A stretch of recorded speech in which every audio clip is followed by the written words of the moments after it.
Afamolu ngali konton kolen na jali yasilola iye kamben kabo dum munya bolodi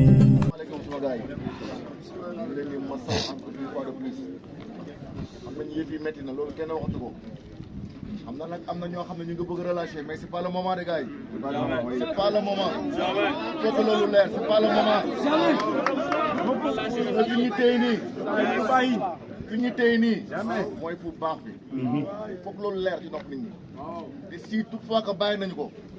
fay mbaa ji fay usine bi rek ñaareel fi nekk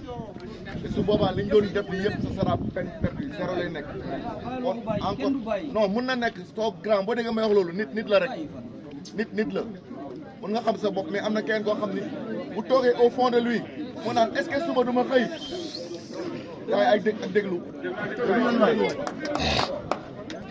mu ngi ne est-ce que suba du ma xëy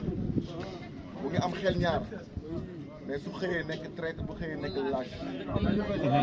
am dañu xëy mais ñoo loolu ñoom la te nag jàpp leen benn affaire ñun ñu ngi def benn liste ci ñu xëy yëpp non il faut le dire non il faut le dire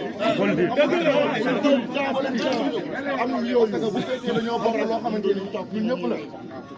faut que nga fidèle ànd ak combat bi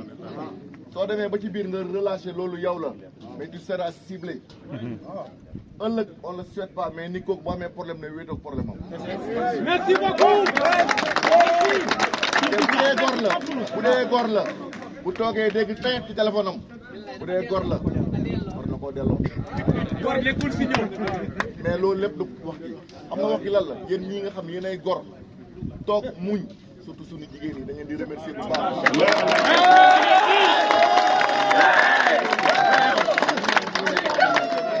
ba mu xëyee ba léegi bàyyi ñu ba léegi ñu ngi ci foo tourné gis leen. tàcc la wala jigéen ñi loolu.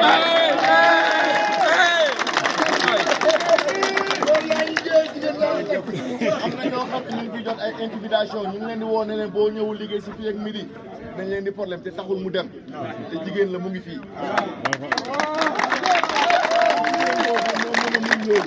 kon ñun góor ñi war nañoo gën a mën a xar suñu tànk tubéy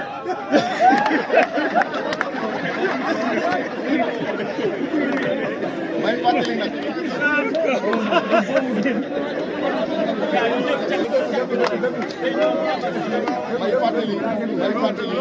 li gën a am solo mooy ñoom benn stratégie rek lañ am léegi nag xam nga mooy lan jëm ñoo merloo provocation très bien buñ ci nangu buñ ci ànd sama gars yi sànq nag lii tax Khalifa woote preuve rek lañ soxla woon du woon dara amaana sax mënoon naa ñàkk parce que am na koo xam ne ku mel ni man su ma ñëwee mën naa bañ a mën a maîtriser wu am nu ma doxalee yëf yëpp dégénéré li ñu doon def yëpp mu yàqu kon encore une fois de plus nañu ànd ak dal parce que instant bi dal bi moo ñu may lii instant bi amul activiste bu ñu woowul waa Kéwoulo sànq dañuy woote tout le temps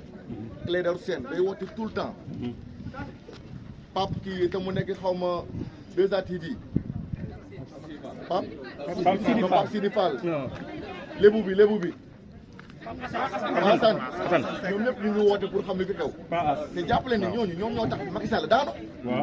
comme sagam ñoo ñoo xam li xew fii kon nañ xam ni instant bi am nañ doole loolu kenn waxatu ko ñëpp tout le monde bu muy wax rek ku lim juum kon encore une fois de plus suma gars yi nañ gën a galvaniser wu nañ gën a téye lii jeex na ba pare parce que nekk ci dëgg ak yoon moo tax ñu mën a toog fii boobu léegi amul luñ deful amul ku ñu waxulul te it naa Sadio wax sànq la Aziz wax gars yi dañuy def ñu man santuma leen ça veut dire que kon ñu ngi commencé ruux na assumé mais loolu du problème bi xam nga lan la ñun fi ñu téye fii mooy fu baax fi dañ fi téye te buñ ko mus a bàyyi buñ ko mus a bàyyi sama gars yi léegi nag leneen li ci tegu moom mooy dañ xam ni instant bi comme ni ko imam waxee ba ñu jokkoog inspecteur li ñu wax dafa leer nañ jokkoon nag kilifam muy ministre bi ministre da ko dee sax defal sa rapport nga envoyé ko directement Ousmane Sonko balaa 11h Sonko ne ko balaa 11h na rapport bi teg sama bureau.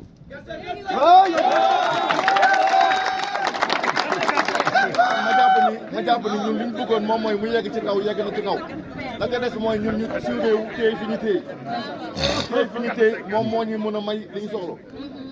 am na ñu doon woo sànq nag ne leen dañuy wax turam Bokum moo leen woo ne leen boo ñëwul fii ak midi lan lañ ko wax ku leen woote leen ko wool délégué yi man sama bopp nag bu la wootee neel wool jakite ci kanam Maria mi dama ko 3 fois nangul jël pour la nangul jël xam nga ni mën na intimider liggéeykat bi mais ñun mënuñoo intimider parce que xamante nañu parce que dañ koy duutante fële bu baax a baax kon bu kenn ragal li ngeen téye leen foofu te nag tant que jeexul lu ñuy ñaan mooy chaque jour que jëfee heure bii dañ daje fii def benn briefing boo xam mbir mi fi mu toll suñu paree heure bu ñu paree añ rek mën na nekk 17 heures mën na nekk 15 heures mais bu ñu paree añ rek parce que fii mooy suñu restaurant be suma gars yi añ bu kenn def am nañu dugg ci biir néegi nag foog naa instant bi soxla duñ sax néegi suñu paree dee añ nañ daje fii ñu def benn briefing wax leen li nga xam ne moom lañ dawal ci journée bi li sama collègue bi wax léegi nag Massar suba dafa am réunion ak Innocence Tap Ndiaye comme convoqué suba à midi donc loolu mooy mën a déterminer ak tey li nga xam ne lay Ousmane Sonko di traité kon jàpp nañu bu subaay incha allah rabi waxtu bi war nañu mën a am lu leer. incha allah kon bu ko defee ñaan yi na gën a dal. ku leen woo ne leen woo leen délégué yi bu leen sax sonal seen bopp ñu ngi fiy jox kayit nag na leen ay xaw ma service minimum du ñoom ñoo koy joxe juge moo koy validé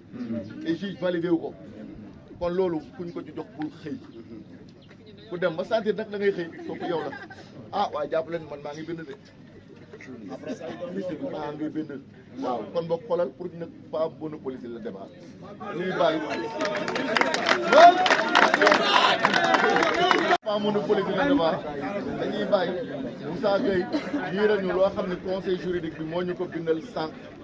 pour que ñu publier ko mu tas un peu partout instant bi nga koy lire nag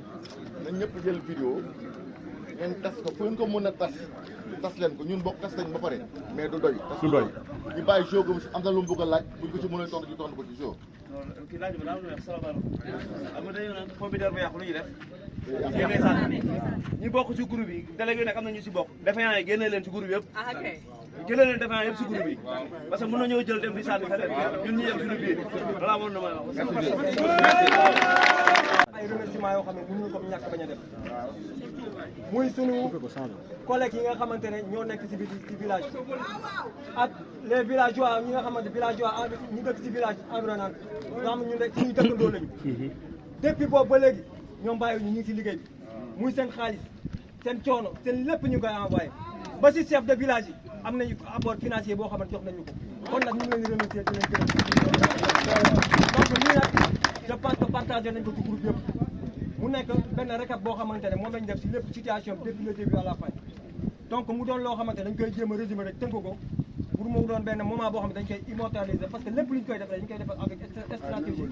boo xamante ne ëllëg ci biir dañu am loo xam ne dañ ko justifier suñu ko justifier donc ñu ne communiqué des collèges des délégués du personnel d'un debout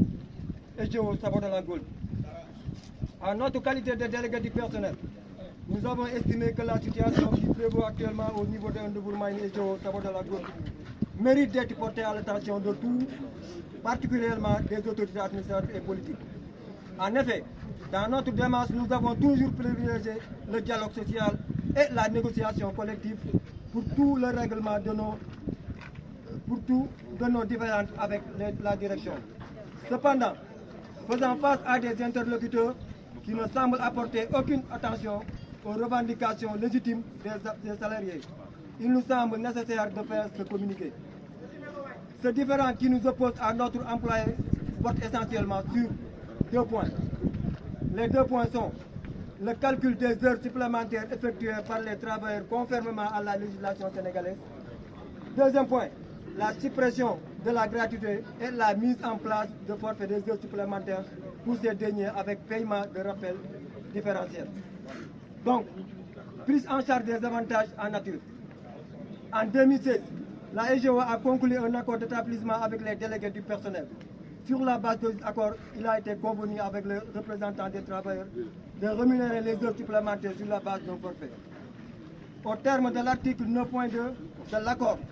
pour la détermination du forfait, les heures supplémentaires prises en compte dans le mode de calcul sont celles effectuées en application des horaires habituels applicables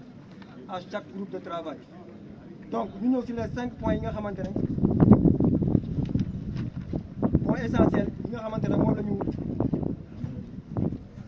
travailleurs et revendiqués.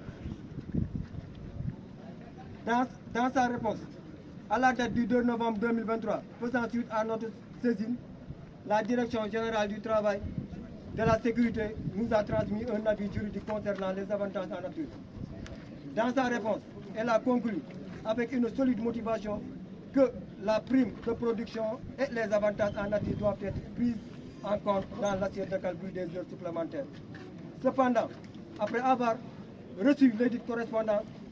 la DGTC, la direction de la DGO, refuse d'appliquer les conclusions et d'intégrer les avantages en nature. Nous disons d'abord, un accord interne entre employeurs et délégués ne peut pas prévoir des dispositions contraires à la convention collective nationale interprofessionnelle. Madame, moi, nous avons suspendre nos avantages en nature si le dialogue le passe. Donc, ça va une loi pour encadrer. Même si vous faites les délégués, nous signé. Il y a une loi pour encadrer avantage yoo xamante ne travailleur bi am na ko ak droit mënu ko suspendre mënu ko abandonner même bu fekkoon délégué yi abandonné benn travailleur mën na yeewu un jour porter plainte dem topp loolu loi moo ko encadré kon loolu seen kii boobu taxawul. Ensuite, insatisfait de l'avis de la direction générale du travail, la EGO, par la lettre recommandée avec accusé de réception date du 11 juin 2024, sollicite auprès de l'inspection régionale du travail et de la sécurité sociale de Kédougou un avis technique relatif à l'intégration. Ñun bu ñu defee suñu avis mu favorable si ñun bañ leen ko wane ñoom dañu ne ñoom tamit foog ñoom tam ñu def seen avis dem suñu ñoom personnellement. Ce dernier, par correspondance numéro 019 du 12 juin, a transmis la demande d'avis au directeur général du travail et de la sécurité sociale afin de solliciter son assistance technique sur la question. Faisant suite à leur requête,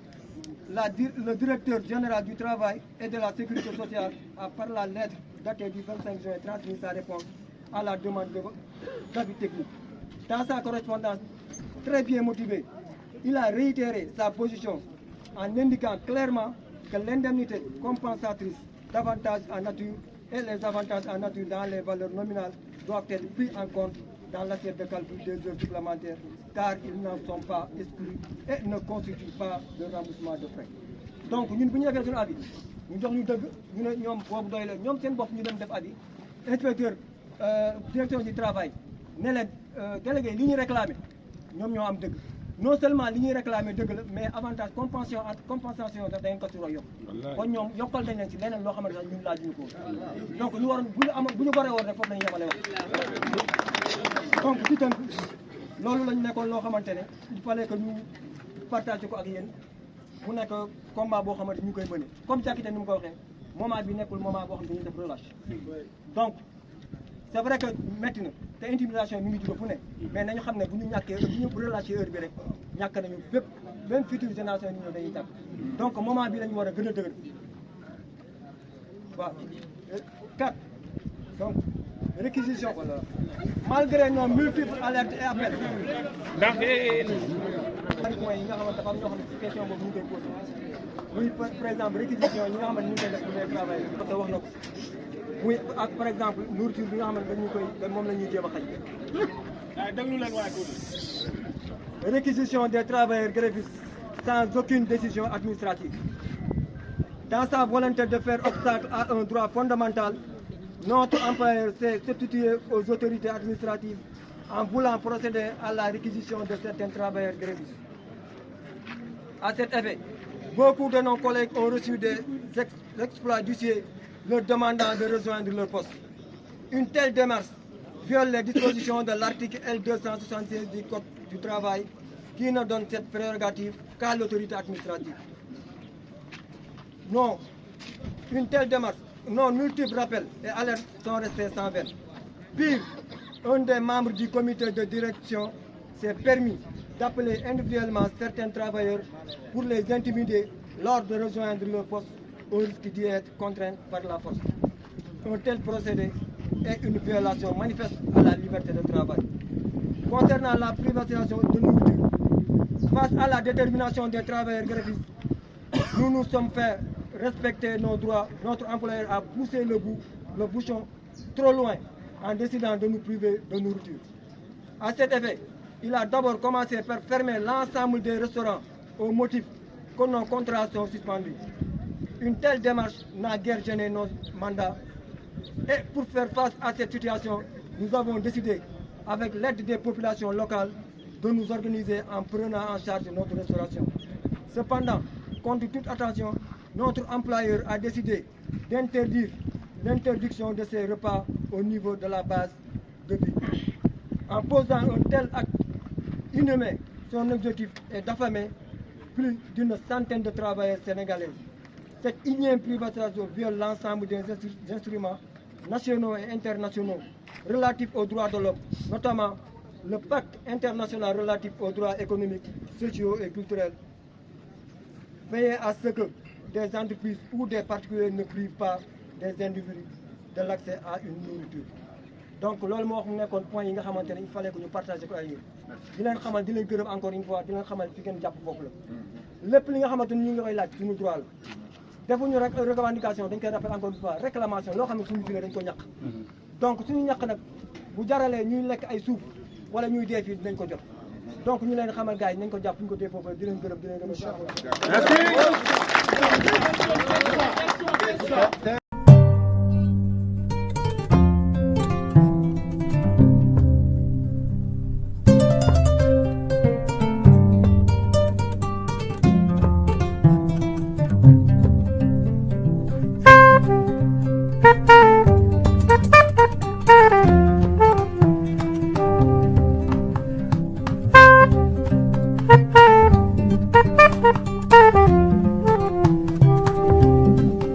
Afamolu ngali konton kolen na jali yasilola. Iye kamben kabo dum munya bolodi.